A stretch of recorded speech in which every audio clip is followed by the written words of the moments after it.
Walang operasyon, pero may putukan, may drilling, may hahabulan. Ito ang mga pahayag na nagbanggaan sa gabi ng kabuluhan sa Senado. Habang pilit nililinaw ng Malacanang, ng National Bureau of Investigation o NBI, at ng ilang opisyal ng gobyerno na walang operasyon para arestuhin si Senador Ronald Bato de la Rosa sa Senado, mas lalo namang dumami ang tanong matapos ang sunod-sunod na magkakasalungat na pahayag mula mismo sa magkabilang kampo. At habang tumatagal, mas lalong lumalalim ang palaisipan. Dahil kung talagang walang operasyon, bakit imabot sa warning shots? Bakit may drilling? Bakit may armadong grupo? At bakit tila naging war zone ang atmosphere sa loob at paligid ng Senado noong gabing iyon? Unang umugong ang tensyon matapos kumalat ang mga ulat na may presensya o mano ng mga armadong tauhan malapit sa Senate Complex. Kasunod nito, nagkaroon umano ng komprontasyon sa pagitan ng Office of the Sergeant at Arms o OSA at ilang operatiba na inuugnay sa NBI. May mga napaulat na warning shots, may lockdown, at may mga video pang kumalak online na nagpapakita ng tensyon sa paligid ng access points sa pagitan ng Senado at GSIS compound. Pero dito na nagsimulang magbanggaan ang mga bersyon. Sa press briefing ng Malacanang, diretsahang sinabi ni PCOU Sec Claire Castro na walang operasyon ng NBI o PNP para arestuhin si Senador Bato de la Rosa. Ayon pa sa kanya, walang assault operation na isinagawa laban sa Senado. Ngunit halos kasabay nito, lumabas naman ang matitinding pahayag mula sa Senado. Mismong si Senate President Alan Peter Cayetano ang nagsabing, "The Senate is under attack." I don't think there's any question. The Senate is under attack. Was under attack. Kung tututukan kita ng barel, papasukin ko bahay mo na may barel ako. Nag-warning shot ka, pinutukan kita pabalik. Is it not an attack? Sorry but I don't think there's any question. The Senate is under attack. Was under attack. All of you, your lives were in danger last night. I know it's your job to ask a question, but you will tell me, pagka may nagpaputok na warning, hindi under attack yon? My God, we're a democracy. This is the Senate of the Philippines. At dito lalo nag-init ang usapan online. Dahil para sa maraming netizens, kung walang operasyon at walang assault, bakit umabot sa ganitong klaseng tensyon?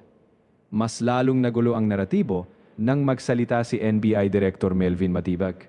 Ayon sa kanya, walang NBI agents sa loob ng Senado. Pero agad itong kinwestiyon online. Dahil ayon sa mga video at testimonya, may mga armadong tauhan sa paligid ng Senado. May tactical movement, may habulan, at may aktual na security confrontation. Kaya agad na bumalik ang tanong ng publiko, kung walang NBI sa loob, sino ang kausap ng OSA? Sino ang dahilan ng warning shots? At bakit tila handang-handa ang security protocols ng Senado noong gabing iyon? Isa pa sa pinaka-pinagdiskusyonan ay ang issue ng drilling. Ayon kay Matibag, tinanggal umano ang lock sa access papuntang GSIS dahil kailangan daw isara ang daanan para sa seguridad. Pero para sa ilang observers, mas lalo lamang itong nagbukas ng panibagong talong. Dahil ayon sa political commentator na si Adrian Pascual, kung simpleng maintenance issue lang ito, bakit NBI pa umano ang gagalaw? Aniya pa sa isang komento, need nyo pa ng NBI para magbarena. At habang pilit ibinapaliwanag ng gobyerno na simpleng security concern lang ito, mas dumadami naman ang nagsasabing tila hindi nagtutugma ang kabuuang kwento. Samantala, narito naman ang mga pahayag ni Senator Ivy Marcos na kung saan naroroon mismo sa loob ng Senado at updated umano bawat minuto sa mga nangyayari noong gabing iyon. Ayon kay Senadora Amy, oo raw unang nagpaputok ang Senate Security o OSA. Pero giit niya, nauna umanong pumasok ang NBI sa premises nang walang pahintulot. Dagdag pa niya, nagkaroon umano ng drilling mula sa bahagi ng GSIS at tumanggi raw ibaba ng ilang operatiba ang kanilang long firearms at ammunition. Para kay Amy, self-defense lamang umano ng Senado ang warning shot na pinakawalan ng OSA. Iginiit din niya na kung totoong walang utos para arestuhin si Senador Bato, bakit umano kailangang pigilan itong umalis ng Senado? Isa pa sa kinwestiyon niya, kung wala namang balak dakpin si Bato? Ano raw ba talaga ang ginagawa ng NBI sa Senado noong mga oras na yon? Bakit umano hindi dumaan sa malinaw na coordination sa Senate President at sa OSA gaya ng dati nilang protocol? Binanggit din ni Amy Marcos na tila hindi pa umano settled maging sa loob ng administrasyon kung dapat pang arestuhin si Senador Bato. Lalo na't naghihintay pa umano ng resolusyon mula sa Korte Suprema.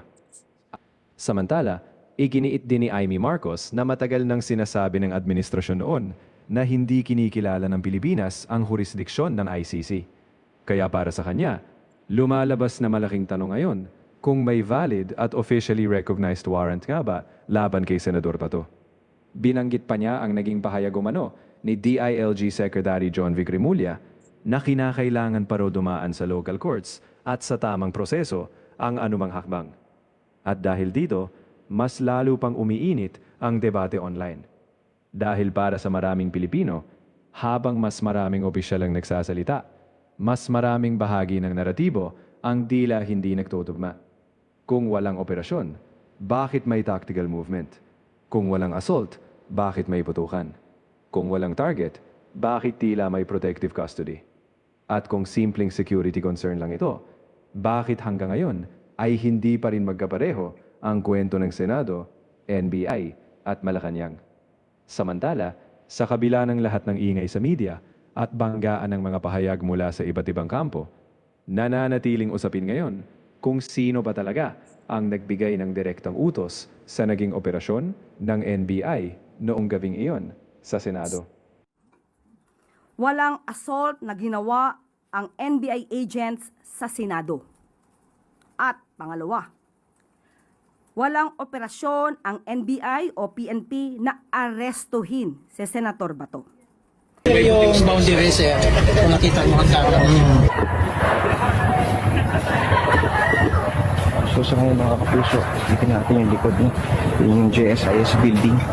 Samantalang dito sa likuran, pumwesto itong division, isang division ng NBI para i-secure yung pinaka-rear area at mapigilan di Senator Bato de la Rosa.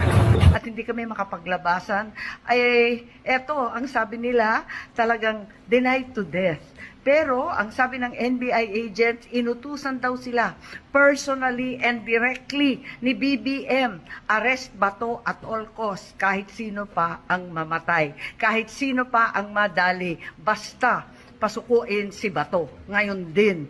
Kaya't di na namin maintindihan ano ba totoo.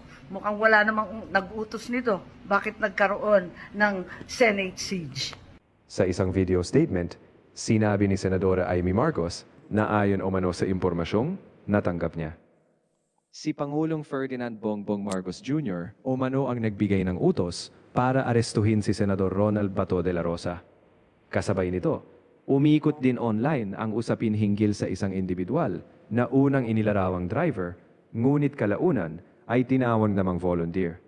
Dito na rin muling nabanggit ang alegasyon na may mataas kumanong opisyal ng NBI na nagbigay ng direktiba para sa operasyon noong gabing iyon.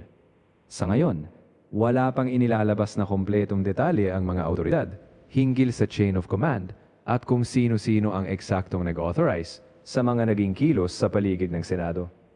Patuloy namang hinihintay ng publiko ang mga susunod pang pahayag at opisyal na paglilinaw kaugnay sa nangyaring tensyon sa Senado. Sa huli lumalabas na ang labanan ng naratibo at pahayag ay isang mula sa fellowship at isang mula mismo sa pinangyarihan ng gulo. Unang-una, wala nga pong taga-NBI doon eh. So wala pong magpapaputok ng baril na taga-NBI po. Wala pong pupunta doon na NBI. Agad nagpaputok ng warning shot si Sergeant at Arms Mau Aplaska. At dahil doon, napilitan ding magpaputok ng warning shot ang NBI agent. Abay, flip to, si Raulo to. Tasapakin ko to. Wag.